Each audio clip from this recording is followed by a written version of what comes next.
Okay, today we want to talk about why we use letters instead of numbers sometimes in algebraic expressions. And as an example, supposing you want to start a lawn mowing business and you decide you're going to charge $10 per hour. Well, you have to multiply that by the number of hours to get the number of dollars you're going to charge for that yard. $10 per hour times 3 hours, for instance, and you get $30. Now, that's a pretty long way of writing it, and if I had to write that every day for a month to keep track of a whole month worth of lawn work, my hand would get cramps. So there's a shorter way of writing it. You could write $10 per hour times the number of hours equal the number of dollars. And you notice a couple things here. Number one, they're using X here to stand for a variable. That's because this number will change. It varies. It's not a number because today you might work 2 hours. Tomorrow you might work 3 hours. The next day you might take a day off. The next day you might work 4. Next day 2. Every day it's different. It varies. So it's called a variable, and we use a letter instead of a number so that you can plug in the number. You tell me however many hours you worked, and you do the multiplication, and you get the answer how many dollars you charged. And you pay attention to the units. You should always check your units. So this hour could be put over a 1. So it's on top. That one's on the bottom, which says you can cancel them. So dollars per hour times hour with the hours canceled gives you dollars left. And that's what you want, is the number of dollars. The other thing to notice up here is because X is a variable, and we use X and Y a lot. You'll see why in a minute. They don't want you to get mixed up between X, the variable, and the times sign that you use sometimes, which is an X. 6 times 4, 6x4. So they write it this way. When they put two numbers in parentheses next to each other like that, that means multiply. So that's $10 per hour times the X hours. Now, if you knew that the 10 stood for the number of dollars per hour, and the X is the number of hours, and Y is the number of dollars charged, we don't need to use the parentheses because I don't have the units. We already know the units over here. So we could make it even shorter and just write 10x equal y. Tell me what x is. If x is 2, 10 times 2 is 20. That's what you charge. Now, you could also put the letter A in place of the 10. That would be just fine, and being a letter, that would be a variable, but it's a special kind of variable. And because it doesn't change, it's always the same, it's always a 10, it's called a constant. Whereas since these change, they're called variables. So you have variables that vary, they change, and a constant, which is still a letter, but it doesn't change. It's always a 10. And that's perfectly fine.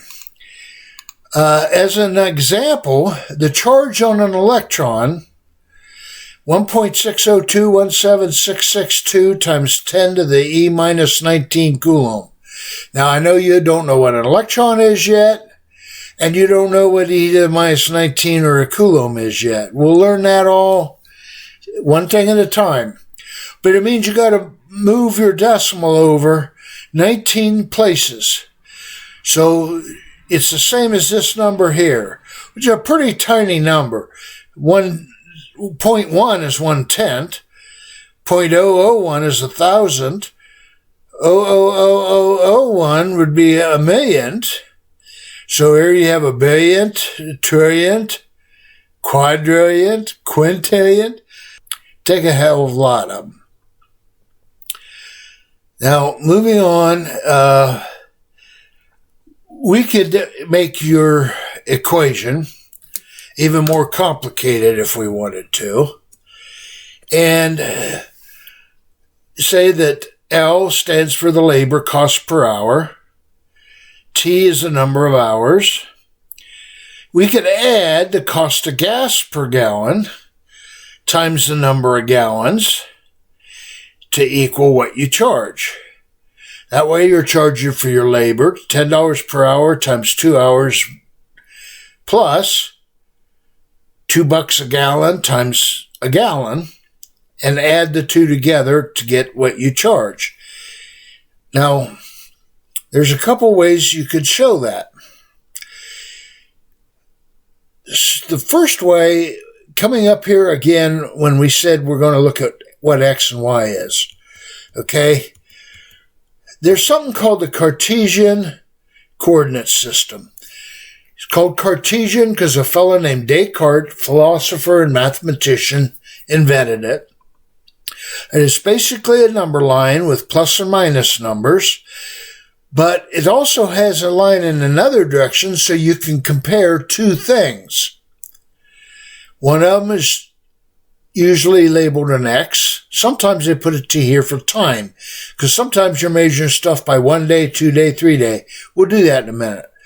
And then Y could stand for something else, anything, the amount of dollars you made that day, or, lots of things.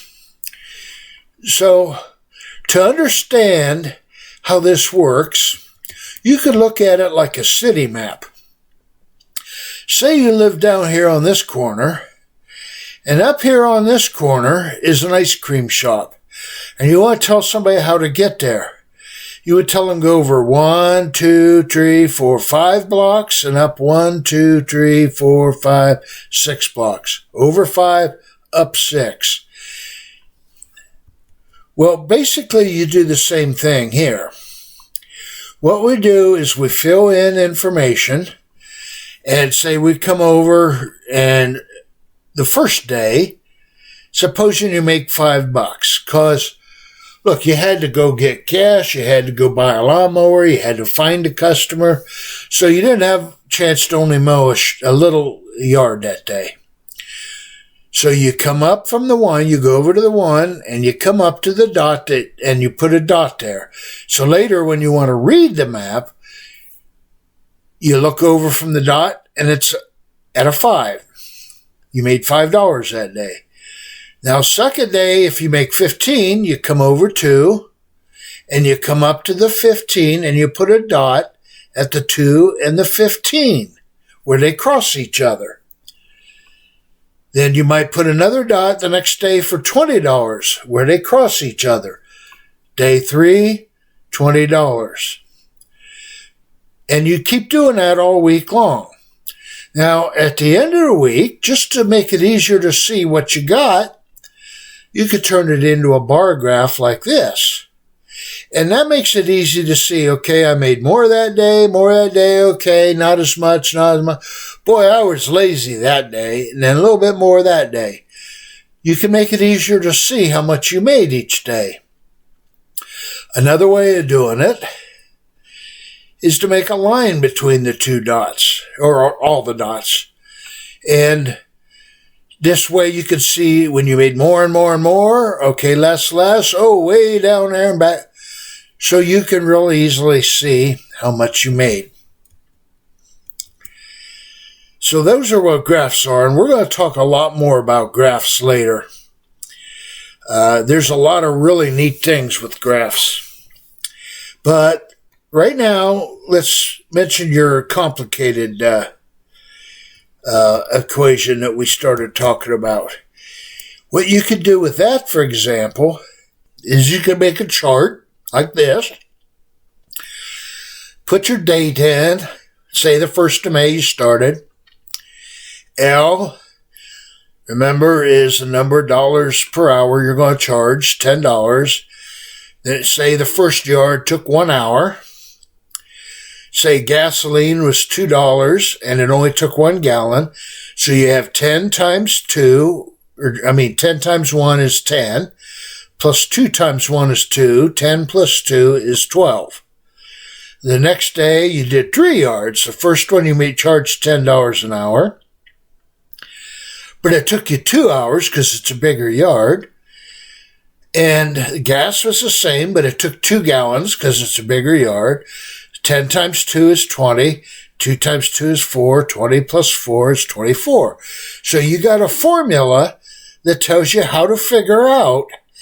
And say down here, you changed it. Well, say here, you changed it because this person's really rich and they can afford $15 per hour.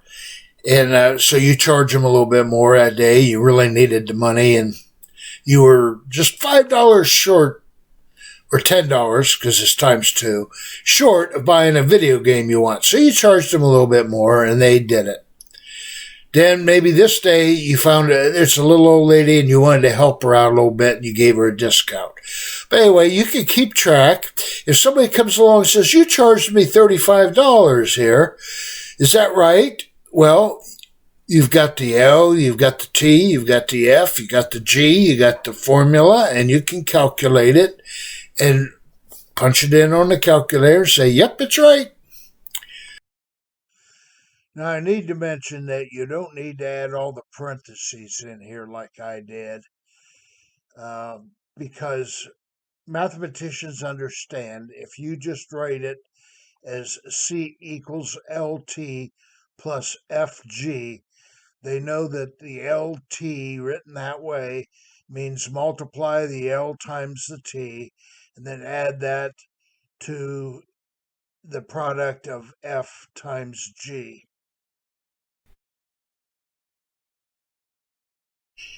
If, I don't know if you remember the commutative, actually it should say property, principle's okay, but of addition, where they're telling you that 10 plus 2 is the same thing as 2 plus 10. Now, that kind of makes sense. You might say, well, that's easy. You don't need to tell me that, But the problem is, how do you know it's true for every number you can think of? Like 10 plus 2 is 12, 2 plus 10 is 12, so it's true here. Is it true for 3.5 plus 5.43?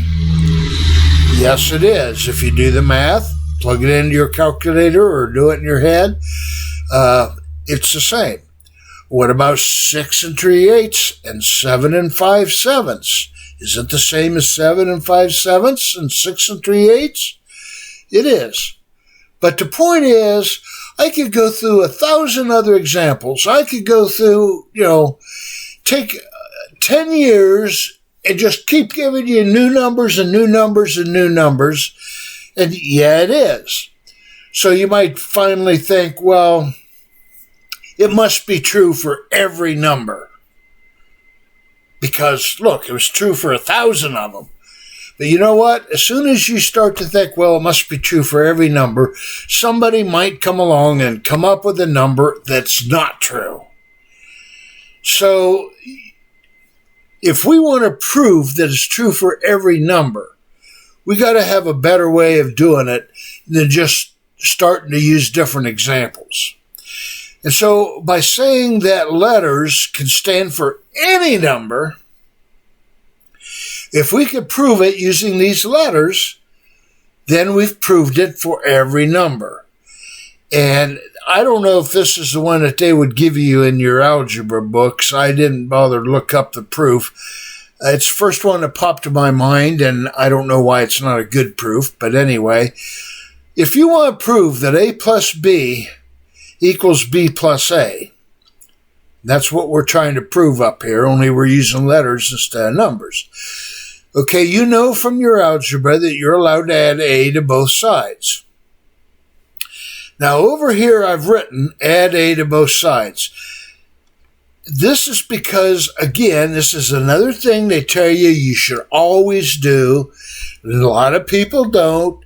You probably won't. There's probably times I don't. I know there is times I don't. But really, when you're first learning stuff, you really need to do this because it really helps. I'm telling you. And you should do that. And that is write down what you are doing over here in, like in this case, add A to both sides, subtract A. If you're using the commutative principle, you should say that. If you're using the distribution property, you should say that.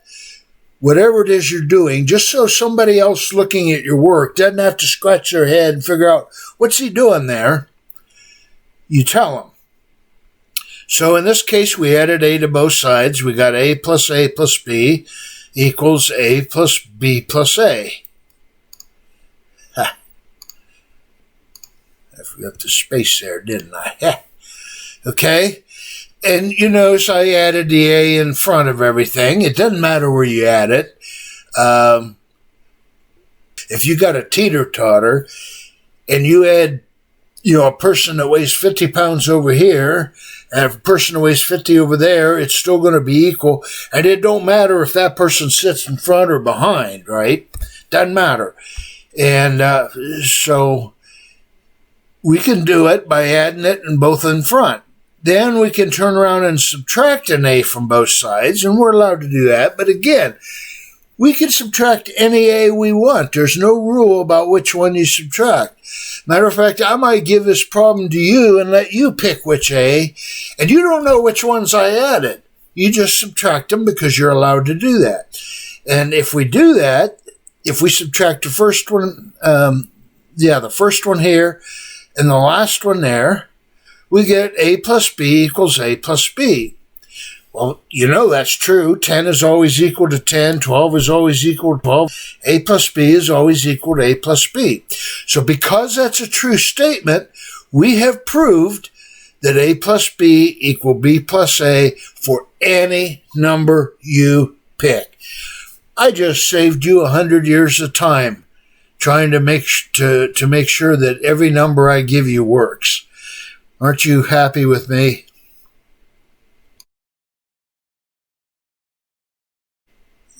Now, just in case you kind of forgot,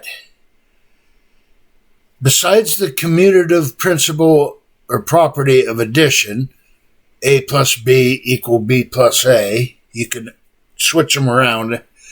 There's an associative property of addition, which says you can add these two numbers first and then add that one later. Or, when there's parentheses, you always do it first. You can add these two first and then add that one. And you can prove that the same way that I just proved the other one. I'm not going to waste your time doing it. You just have to believe me, you can prove it. You can look it up in your algebra book, and there's usually a proof. Whenever they tell you something for the first time, there's usually a proof to prove that that works for any number. Then there's commutative property of multiplication, where two numbers can be multiplied in any order. 2 times 6 is always the same as 6 times 2. Just like with addition, you can do that with multiplication. And then there's the associative property of multiplication. And here it says you can multiply these two numbers first and then multiply that one, or you can multiply those two first and then multiply it. Don't matter which order you multiply, you get the same answer. And the last one is the distributive property. And that one might be a little tricky if you don't remember it. So what that says is whenever you have the same number here and here, in an addition, where the same number is multiplied by B as it is by C, you could pull that number out and say it's the same as A times B plus C. And I wrote it the other way because you can do it both ways. If you see something like this, if you wanted to, in order to solve a problem, you could say A times B plus A times C. You just multiply this number by both of them that's in the middle. For instance, if you're multiplying 36 times 7, the 3 is in the tens place. So that's not really a 3, it's really 30. And the 6 is in the ones place. Okay, so you can, just like we're doing here, you can say 36 times 7 is the same as 30 times 7 plus 6 times 7. And I do that all the time.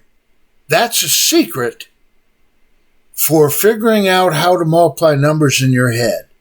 That is a good secret you need to learn. I'm telling you, you need to learn it. Because 36 times 7, man, that's a hard one, right? No. 30 times 7 is 210. 6 times 7 is 42. 210 plus 42, 252. Easy. Do it in your head. Okay?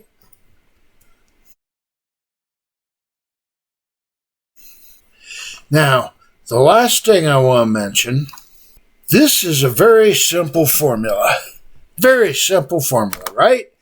F equals m times a. This is the one we're going to talk about. This one is Newton's second law of motion.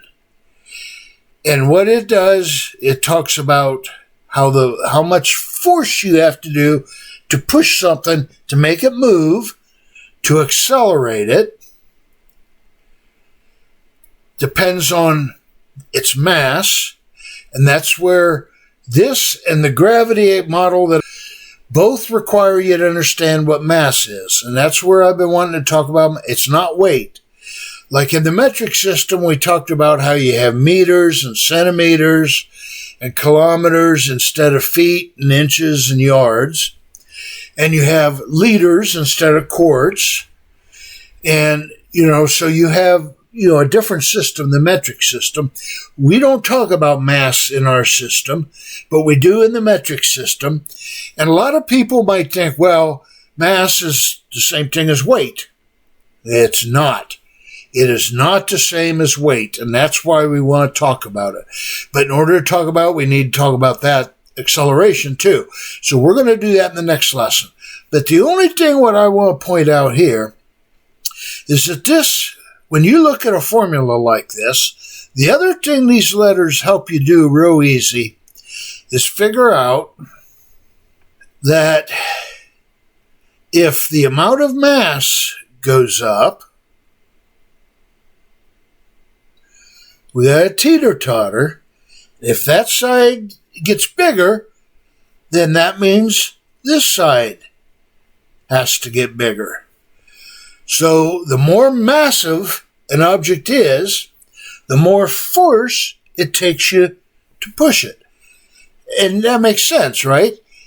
It's harder to push a car to get it going than it is to push a rubber ball or something. This tells you that F, the force you need, is proportional to the mass. The bigger the mass, the more force. But that's not all of it.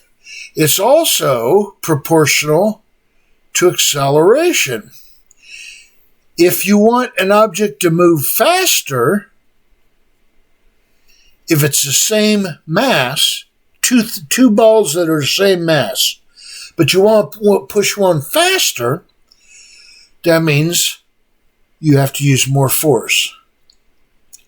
Picture in your mind, you're out in the field somewhere, you're doing experiments, and you observe things, and you're trying to write an equation to represent what you're observing. And if you observe that one thing, like mass, goes up, then the other side of the equation, force, goes up, then you would write it like we talked about last time. Same thing if acceleration went up, or if mass went down, force went down.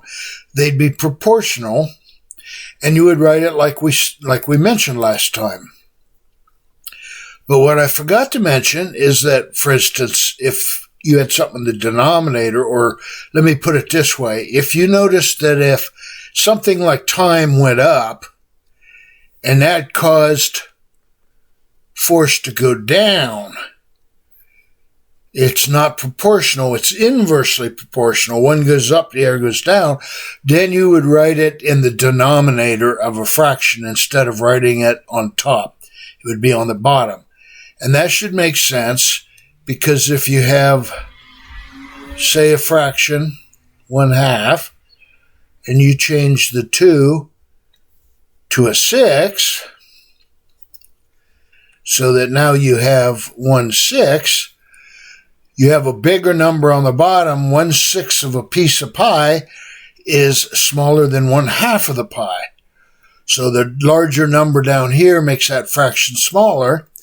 Larger number down here makes this fraction smaller. You take weight off of one side, you got to take it off the other side, so force goes down. Inversely proportional.